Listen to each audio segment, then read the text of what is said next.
RTI media. నమస్కారం, వార్తలకు స్వాగతం. ముందుగా ముఖ్యాంశాలు. అమరావతి SRM యూనివర్సిటీలో population dynamic and development workshop లో పాల్గొన్న ముఖ్యమంత్రి Nara Chandrababu Naidu.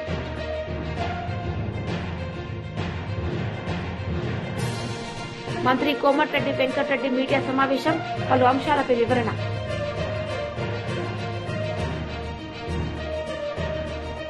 Amaravati SRM university population dynamic and development work shop లో పాల్గొన్న ముఖ్యమంత్రి నారా చంద్రబాబు నాయుడు. సందర్భంగా ఆయన మాట్లాడారు. My village, our district, everything. I am from Vijayanagaram district, Galpitnagaram Mandal, Dolpalam village. We are very grateful to you, and I finally want to conclude that please be our CM not only for this 5 years, 10 years, 15 years.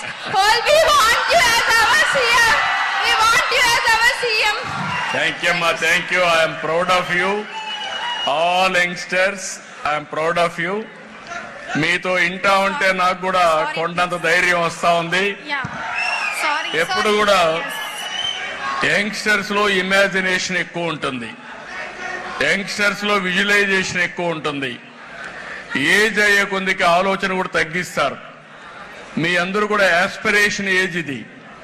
Aspiration age లో మీరు ఏం కావాలనుకుంటున్నారో visualise చేస్తూ ఉంటారు. మీరు visualise చేసేటి అన్ని కూడా నేను ఆలోచించి మీ అందరి విజన్ కలిపి నేను ఆలోచిస్తున్నా.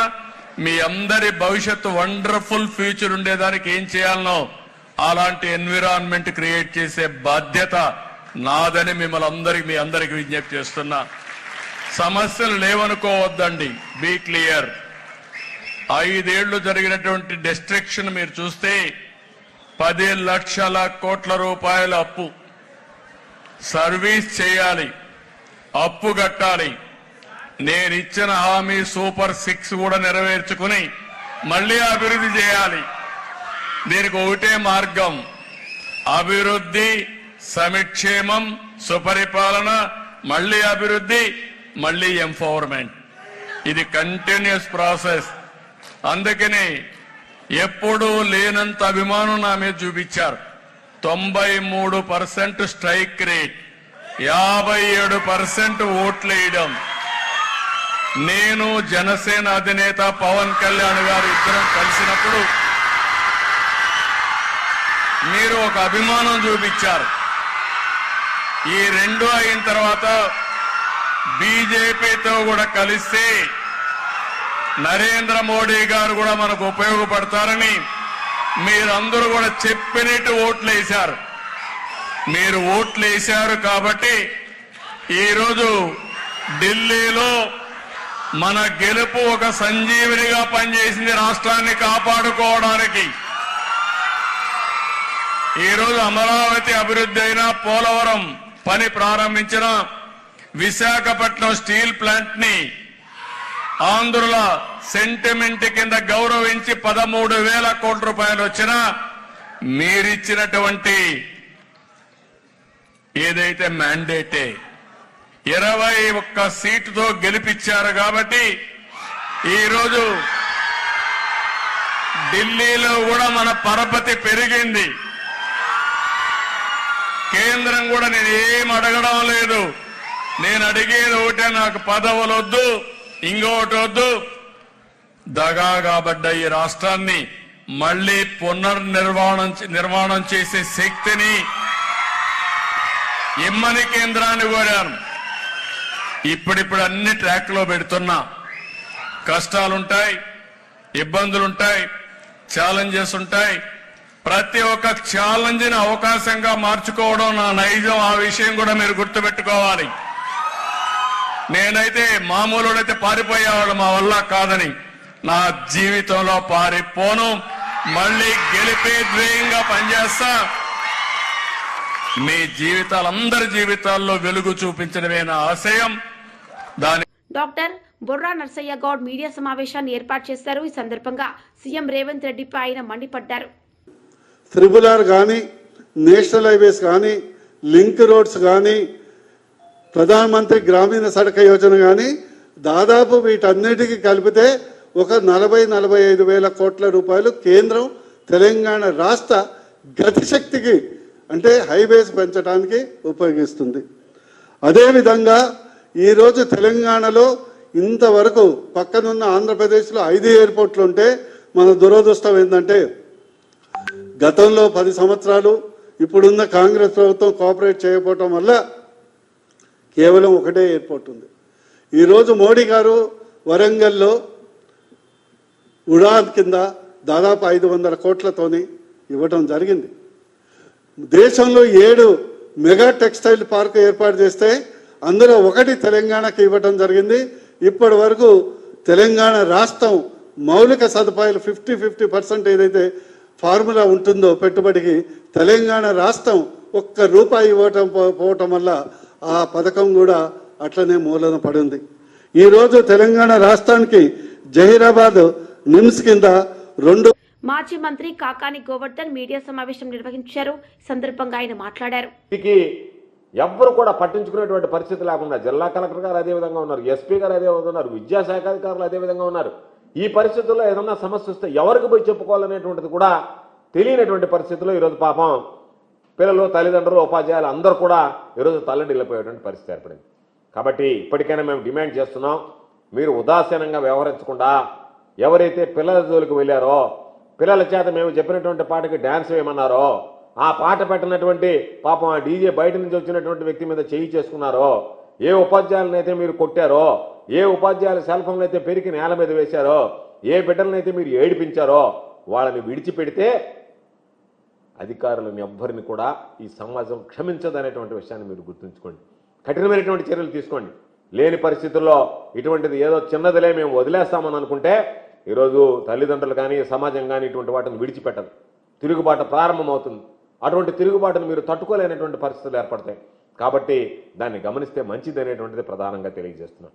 దాంతోపాటు మరొక ముఖ్యమైనటువంటి అంశం, ఈరోజు పాపం చంద్రమోహన్ రెడ్డి అసెంబ్లీలో ఏదో పెట్టేగిపోయాడు పాపం. దానిలో అనేక రకాలైనటువంటి విషయాలు మాట్లాడాడు. అసెంబ్లీ దేవాలయం లాంటిది. అసెంబ్లీ సాక్షిగా చంద్రమోహన్ రెడ్డి ఈరోజు మాట్లాడాడు. జగన్మోహన్ రెడ్డి గారి గురించి అనేక విషయాలు మాట్లాడాడు, విజయలారి గురించి అన్ని విషయాలు మాట్లాడాడు. నేను చంద్రమోహన్ రెడ్డికి ఒకటే ఛాలెంజ్ చేస్తున్నా, నీది నీతి నిజాయితీతో కూడినటువంటి బ్రతుకే అయితే, నేను అనుకోవడంలే నువ్వు నీతి నిజాయితీతో కూడినటువంటి బ్రతుకుతున్నావని నేను అనుకోవడంలే. ఒకవేళ నీకు అనిపిస్తే నీతి నిజాయితీతో కూడినటువంటి బ్రతికే అనిపిస్తే, లేదు నీతి నిజాయితీగా బ్రతికేటువంటి వాడే అసెంబ్లీకి రావాలనేటువంటి ఆలోచన ఈరోజు అయ్యన్న పాత్రుడు చేస్తే, నువ్వు చెప్పినటువంటివి నా మీద 18 అక్రమ కేసులు పెట్టారన్నాడు. నీకు ధైర్యం ఉంటే నేను మరలా చెప్తున్నా, నీ బ్రతుకు నిజాయితీ బ్రతుకు కాదు. ఒకవేళ నువ్వు నీతిమైనటువంటి బ్రతుకు నిజాయితీ అయినటువంటి బ్రతుకైతే 18 అక్రమ కేసులు నీ మీద వైఎస్ఆర్ కాంగ్రెస్ పార్టీ హయాంలో పనిచేసి పెట్టినట్టుగా రుజువు చేయి. అసెంబ్లీ సాక్షిగా అక్రమ కేసులు 18 కేసులు నీ మీద పెట్టినట్టుగా నీ బ్రతుకు, మరలా చెప్తున్నా, నీ బ్రతుకు నీతి నిజాయితీ బ్రతుకైతే, నువ్వు మరలా వెళ్ళి సోమిరెడ్డి బ్రతుకు నీతి నిజాయితీ బ్రతుకైతే నీ మీద 18 కేసులు పెట్టినట్టుగా ఈరోజు అయితే అసెంబ్లీలో చెప్పావో, ఆ అసెంబ్లీలో ఆ 18 కేసుల జాబితా చదివి వినిపిస్తే నీ బ్రతుక్కి నీతి నిజాయితీ బ్రతుకు అనేటువంటి అనుకుంటారు తప్ప నిన్ను, లేకపోతే నీ బ్రతుకే అబద్ధాలు బ్రతుకుంటారు. మరో మాట చెప్పాడు, రేయింబవళ్ళు నన్ను పోలీస్ స్టేషన్లో ఉంచారు. ఒక్క రాత్రి వైఎస్ఆర్ కాంగ్రెస్ పార్టీ ప్రభుత్వంలో ఒక్క రాత్రి నిన్ను తీసుకువెళ్ళి పోలీస్ స్టేషన్లో పెట్టినట్టుగా నువ్వు రుజువు చేస్తే పోలీసులు నీ అబద్ధాల బ్రతుకు కాకుండా నిజాయితీ అయినటువంటి బ్రతుకైతే నీ మీద 18 కేసులు పెట్టినట్టు, రేయింబవళ్ళు నిన్ను పోలీస్ స్టేషన్లో పెట్టినట్టు ఒక్క ఆధారం రుజువు చేయి. రుజువు చేస్తే నువ్వు ఏమి చెప్తే అది చేయడానికి నేను సిద్ధంగా ఉన్నా.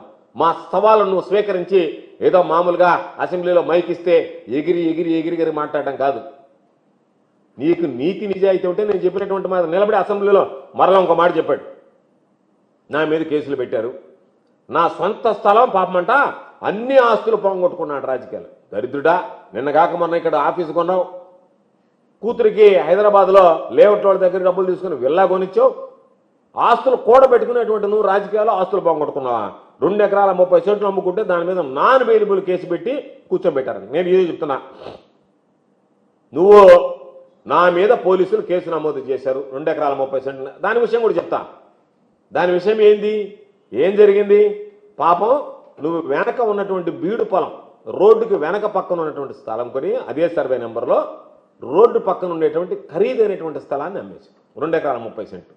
ఆ యజమాని ఎవరైతే ఉన్నారో 2 ఎకరాల 30 సెంట్లకు సంబంధించినటువంటి యజమాని మాజీ మంత్రి హరీష్ రావు మీడియా సమావేశం నిర్వహించారు. సందర్భంగా సీఎం రేవంత్ రెడ్డిపై విమర్శలు చేశారు. అరే గోదావరిలో నీళ్ళు ఎట్లా తీసుకుపోతావు? మా సమ్మక్క సాగర్కి అనుమతి రాలేదు, మా సీతమ్మ సాగర్కి అనుమతి రాలేదు, మా కాళేశ్వరం 3rd ఫేజ్కి అనుమతి రాలేదు, మా డాక్టర్ బాబాసాహెబ్ అంబేద్కర్ వార్దా ప్రాజెక్టుకు ఇంకా మీరు నీటి కేటాయింపులు జరపలేదు. మా అన్ని అక్కడనే పెట్టి నువ్వు వరద జలాల పేరు మీద గోదావరి జలాలను ఎట్లా తీసుకుపోతావని ఇలా గట్టిగా తెలంగాణ గొంతుకగా ప్రశ్నించిన పార్టీ బీఆర్ఎస్ పార్టీ. నా కాంగ్రెస్ అడగలే, నా బీజేపీ అడగలే. కాంగ్రెస్కి ఏమో గురువు ఉన్నాడు, అడిగే ధైర్యం లేదు. బీజేపీ ఏమో పొత్తుల పార్టీ. మరి ఎవరైంది ఇలా తెలంగాణ గొంతుక? అధికారంలో ఉన్నా లేకపోయినా తెలంగాణ ప్రజల పక్షాన నిజాయితీగా నిలబడేటువంటి పార్టీ, ఉద్యమ పార్టీ అయిన బీఆర్ఎస్కే ఆ ఘనత దక్కుతుంది. ఇవాళ కృష్ణా జలాల్లో కూడా ఆంధ్రప్రదేశ్ రాష్ట్రం అత్యధికంగా నీళ్లు తీసుకుపోయింది. ఇవాళ ఖమ్మం, నల్గొండ, మహబూబ్ నగర్ లో పంటలు ఎండుతా ఉన్నాయి. దాని మీద ప్రశ్నించింది, ఈ ప్రభుత్వాన్ని తట్టిలేపింది కూడా బీఆర్ఎస్ పార్టీ. సో బీఆర్ఎస్ కు ఉన్నటువంటి నిజాయితీ, తెలంగాణ పట్ల చిత్తశుద్ధి ఈ రాష్ట్రంలో ఇంకే రాజకీయ పార్టీకి ఉండదు. ఉద్యమాల్లో పుట్టినటువంటి పార్టీ, ప్రజల ఆకాంక్షల్లో నుంచి పుట్టినటువంటి పార్టీ, అన్యాయాన్ని ఎదిరించడానికి పుట్టినటువంటి పార్టీ. సో ఈ పార్టీ ఈరోజు 25 సంవత్సరాలు పూర్తి చేసుకొని రజతోత్సవ సభ జరుపుకుంటా ఉంది. అంటే ఇప్పుడే యవ్వనంలోకి ప్రవేశించింది. 25 ఏళ్ళు అంటే ఇంకా మా యంగ్ పార్టీ, యవ్వనంలో ప్రవేశిస్తున్నాం. ఇంకా అద్భుతమైన భవిష్యత్తు ఉన్నటువంటి పార్టీ. సో ఈ సభకు విజయవంతం చేయాలని, ఈ సభకు ఏర్పాట్ల కోసం ఈరోజు మేము వరంగల్ రావడం జరిగింది. మా జిల్లా పార్టీ నాయకులందరూ కూడా గత కొంతకాలంగా శ్రమించి చాలా మంచి ఎక్సర్సైజ్ చేసి ఎన్నో గ్రౌండ్స్ కూడా చూశారు. మేమందరం కూడా ఇంకా జాగ్రత్తగా వీటిని పరిశీలించి మళ్ళొక రౌండ్ కూడా వచ్చి ఫైనల్ చేస్తాం. మీతో కూడా రెగ్యులర్ టచ్లో ఉంటాం. ఎందుకంటే ఇంకా వచ్చే నెల రోజులు ఒకసారి అసెంబ్లీ అయిపోతే ఎక్కువ వరంగల్లోనే ఉండి మీడియాతో కూడా ఇంకా డీటెయిల్గా మాట్లాడతాం. ఇవాళ కొంచెం మీకు కూడా ఆలస్యమైనట్టుంది. సో సహృదయంతో అర్థం చేసుకోవాలని కోరుకుంటున్నాం. ఏమంటారే, లక్షలాది మందితో ముఖ్యమంత్రి రేవంత్ రెడ్డిని జూబ్లీ హిల్స్ నివాసంలో Telangana film development corporation chairman Dil Raju మర్యాదపూర్వకంగా కలిశారు. గద్దర్ తెలంగాణ చలనచిత్ర పురస్కారాల విధానాలను ముఖ్యమంత్రి ఆమోదించిన నేపథ్యంలో దిల్ రాజు కలిశారు. ముఖ్యమంత్రి రేవంత్ రెడ్డిని జూబ్లీ హిల్స్ నివాసంలో సినీ నటులు మంచు Mohan Babu, movie artist association అధ్యక్షుడు మంచు విష్ణు మర్యాదపూర్వకంగా కలిశారు. మంత్రి కోమటిరెడ్డి వెంకటరెడ్డి మీడియా సమావేశం నిర్వహించారు. సందర్భంగా ఆయన మాట్లాడారు. స్టేట్ గవర్నమెంట్ పర్సూ చేయలేకపోవడం మూలంగా ఆగిపోయిన సందర్భంలో మా ప్రభుత్వం వచ్చిన తర్వాత గత 14 మాసాలుగా గౌరవ ముఖ్యమంత్రి రేవంత్ రెడ్డి గారి నాయకత్వంలో నేను R&B శాఖ మంత్రిగా ఎప్పటికప్పుడు మా అధికారులు మేము కేంద్రంతో టచ్లో ఉండి త్రిపురలో northern road Sangareddy to Bhuvanagiri వరకు సంబంధించి చౌటుపల్లి వరకు టెండర్లు కూడా పిలిచేసి తీసుకొచ్చాము. 95% పైన ల్యాండ్ ఎక్విజిషన్ కూడా క్లియర్ చేయడం జరిగింది. దానికి ఇక్కడే క్లియరెన్స్ వచ్చిన తర్వాత అక్కడ రైతులకు కంపెన్సేషన్ ఇవ్వడం జరుగుతుంది. కానీ దానికంటే ముందు క్యాబినెట్ అప్రూవల్ కావాలి కాబట్టి ఈరోజు గడ్కరీ గారిని స్పెషల్గా నేను వచ్చిన సందర్భం ముఖ్యమైనది అది. దాన్ని వారు కూడా సానుకూలంగా స్పందించి ఒక 2 మంత్స్లోనే దీనికి సంబంధించిన అన్ని క్లియరెన్స్లు చేసి ప్రైమ్ మినిస్టర్ గారికి క్యాబినెట్లో ఆమోదం కోసం పంపడం జరుగుతుందని చెప్పి వారు మాకు హామీ ఇవ్వడం, ఈ సందర్భంగా కేంద్ర మంత్రి గడ్కరీ గారికి తెలంగాణ రాష్ట్ర ప్రభుత్వం తరఫున మా R&B శాఖతో పాటు మా ముఖ్యమంత్రి గారి తరఫున గడ్కరీ గారికి కృతజ్ఞత తెలియజేసుకుంటున్నాం. ఎందుకంటే 2 మంత్స్లోనే అన్ని క్లియర్ చేస్తానని చెప్పి వారు చెప్పడం జరిగింది. అలాగే సదరన్ పార్టీకి సంబంధించిన ప్రపోజల్స్ కూడా అలైన్మెంట్ కూడా పంపాలని కూడా వారు చెప్పడం జరిగింది. ఇప్పటికే మేము కూడా అలైన్మెంట్ చేయడం జరిగింది. అది పోయిన తర్వాత ముఖ్యమంత్రి గారితో డిస్కస్ చేయడం జరుగుతుంది. రెండవది ముఖ్యమైనది హైదరాబాద్, విజయవాడ 6 లేనింగ్ సంబంధించి మీ అందరికీ తెలుసు, లాస్ట్ టైం పార్లమెంట్లో ఎన్నిసార్లు నేను మాట్లాడినాం. దానికి సంబంధించి కేంద్ర మంత్రివర్యులు ఒకటే చెప్పారు, దాన్ని మచిలీపట్నం వరకు ఎక్స్టెండ్ చేస్తూ కన్సల్టెంట్ని పిలవడం జరిగింది. నేను అప్పుడు చెప్పాను, మళ్ళీ దీన్ని మీరు మచిలీపట్నం అంటే లేట్ అవుతుంది, ఫస్ట్ ఇప్పుడు Hyderabad border Ramoji film city అవతలకి వెళ్ళి విజయవాడకు ఒక ప్యాకేజు 6 లేన్ కోసం ఆల్రెడీ ల్యాండ్ ఎక్విజిషన్ అయిపోయింది, దాన్ని టెండర్ పిలవాలని చెప్పినప్పుడు ఎమ్మడే నేషనల్ హైవే చైర్మన్ గారితో సెక్రటరీ గారితో మోర్చ్ సెక్రటరీతో మాట్లాడి 2 ప్యాకేజీలుగా చేస్తూ విజయవాడకి వెళ్ళి మచిలీపట్నం ఒక ప్యాకేజు, హైదరాబాద్ శివారు అంటే రామోజీ ఫిలిం మల్కాపూర్కి వెళ్ళి విజయవాడ వరకు 2 ప్యాకేజీగా చేసి 2 నెలల్లో ఆ ప్రాసెస్ కంప్లీట్ చేసి టెండర్లు పిలవాలని చెప్పి వాడు ఆదేశాలు ఇవ్వడం జరిగింది. అది కూడా సంతోషకరమైన వార్త. మూడవది 12 ఆర్ఓబీలు దాదాపు 1000 కోట్ల రూపాయలు విలువ చేసే ROBs road over bridges sanction చేయడం జరిగింది. దాన్ని కూడా ఎమ్మడే అప్రూవల్ చేసి శాంక్షన్ చేస్తున్నానని చెప్పడం జరిగింది. ఇంకా మిగిలిపోయిన విషయాలు మీ అందరికీ తెలుసు.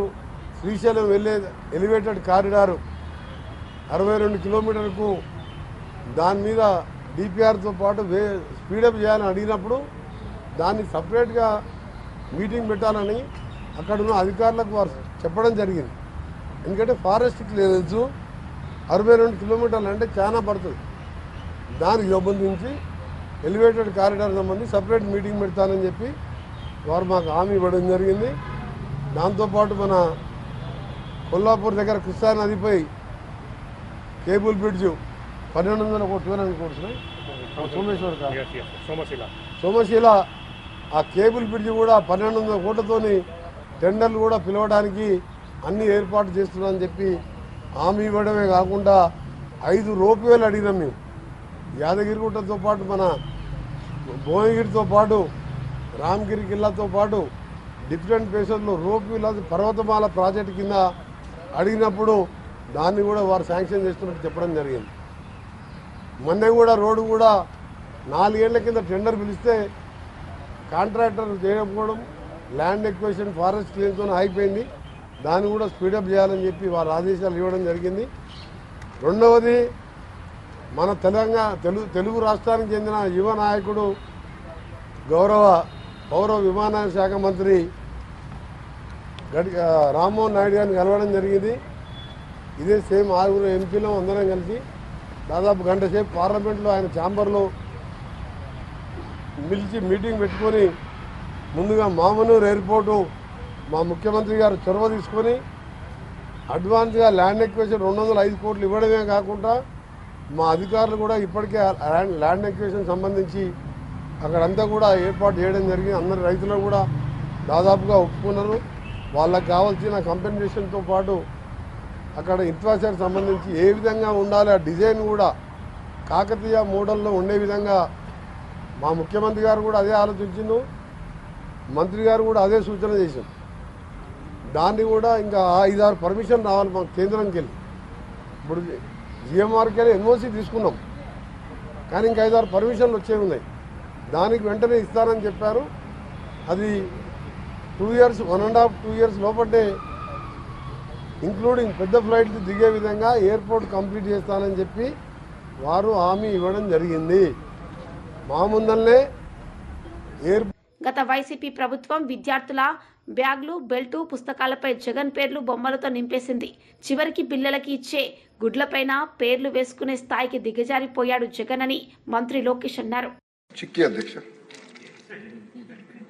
చిక్కీకి ఆయన ఫోటోలు అధ్యక్ష, చిక్కీకి ఆయన ఫోటో అధ్యక్ష.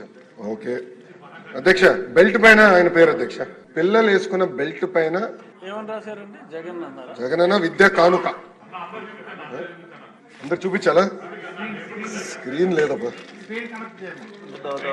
మీకు అందరు పంపిస్తా, అందరు చూడొచ్చు. దెన్ విచిత్రం ఏంటంటే అధ్యక్ష, పిల్లలు రాసే వర్క్ బుక్ అధ్యక్ష, దానిపైన మాజీ ముఖ్యమంత్రి గారి ఫోటో. ఫోటో కూడా ఎలాగొని చూడండి అధ్యక్ష. నెలతప్పుడు బాల్ ఎట్లంటే ఇది ఎట్లంటే ప్రతిదీ గౌరవ సభ్యులు పార్థసారథి గారు చెప్పారు, చివరికి డిక్షనరీ కూడా వదిలిపెట్ల.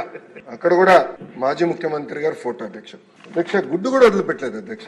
పాపం గుడ్డు ఏం పాపం చేసినా కానీ రాజశేఖర రెడ్డి గారి పేరు అధ్యక్ష, వైఎస్ఆర్ ఎస్పీ, గుడ్డు పైన కూడా స్టాంప్. అంటే కోడి గుడ్డుని కూడా చివరికి ప్రభుత్వం బ్రాండింగ్ వదిలిపెట్టింది.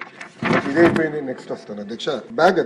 బ్యాగ్ పైన కూడా ఆయన పేరు అధ్యక్ష, బ్యాగ్ పైన కూడా ఇక్కడ ఆయన పేరు పెట్టుకున్నారు అధ్యక్ష. అంటే ఎంత అన్యాయం ఒకసారి గౌరవ సభ్యులందరూ గమనించాలి. అంటే ఎక్కడ చూసినా ముఖ్యమంత్రి గారి పేర్లు పెట్టాలా, పార్టీ రంగులు పెట్టుకోవాలా, ఇదే లక్ష్యంతో గత ప్రభుత్వం పనిచేసింది. అంటే ఒక ప్రోపగాండా మెషిన్ గా గత ప్రభుత్వం ఈ వ్యవస్థను వాడింది అధ్యక్ష. వార్తలు ముగించే ముందు ముఖ్యాంశాలు మరోసారి.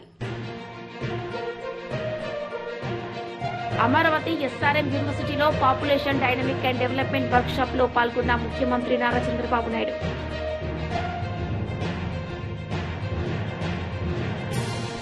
మంత్రి కోమటిరెడ్డి వెంకటరెడ్డి మీడియా సమావేశం, పలు అంశాలపై వివరణ.